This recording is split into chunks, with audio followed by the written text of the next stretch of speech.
بسم الله الرحمن الرحيم. عن عائشة رضي الله تعالى عنها قالت: سألت رسول الله صلى الله عليه وسلم: أيعذب الناس في قبورهم؟ فقال رسول الله صلى الله عليه وسلم: عائذا بالله من ذلك. رواہ البخاری۔ سید عائشہ رضی اللہ تعالیٰ عنہ بیان فرماتی ہے، میں نے نبی کریم صلی اللہ علیہ وسلم سے پوچھا، یا رسول اللہ، کیا لوگوں کو قبر میں عذاب ہوگا؟ آپ صلی اللہ علیہ وسلم نے فرمایا، میں اللہ کی پناہ میں آتا ہوں قبر کے عذاب سے۔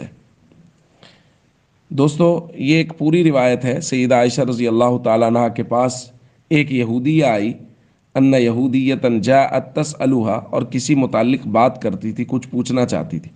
سیدہ عائشہ رضی اللہ تعالیٰ عنہ نے اس کو بتایا، جاتے ہوئے اس نے دعا دی، اعاذک اللہ من عذاب القبر، کہ اللہ آپ کو عذاب قبر سے بچائے، محفوظ رکھے۔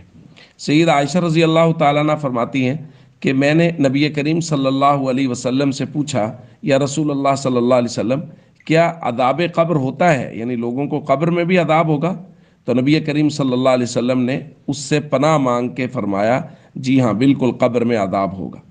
ایک روایت میں نبی کریم صلی اللہ علیہ وسلم نے ارشاد فرمایا، انہم یعذبون عذابا تسمع البہائم کلھا، کہ قبر میں ایسا عذاب ہوتا ہے جس کو انسانوں کے علاوہ سارے درندے اور جانور وہ سن سکتے ہیں۔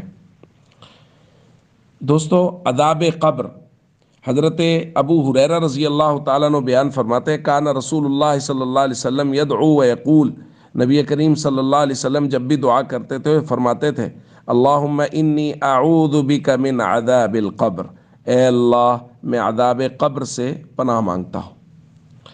تو دوستو، یہ آخرت کی منازل میں سے پہلی منزل ہے قبر۔ تو قبر کی تیاری، حشر کی تیاری، اور نبی کریم صلی اللہ علیہ وسلم پناہ مانگ رہے ہیں، ہر دعا نماز کے بعد پناہ مانگ رہے ہیں۔ سیدہ عائشہ رضی اللہ تعالیٰ عنہ بیان فرما رہی ہیں کہ نبی کریم صلی اللہ علیہ وسلم بار بار پناہ مانگا کرتے تھے۔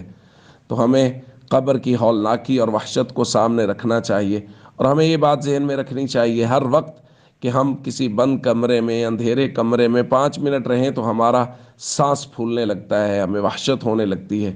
تو قیامت تک اپنے اعمال کی بنیاد پہ ہم نے اپنی قبر کو روشن کرنا ہے، اگر کر سکتے ہیں تو اس لیے اپنے اعمال کو درست کریں اور ہمیشہ اپنی قبر کو سامنے رکھیں۔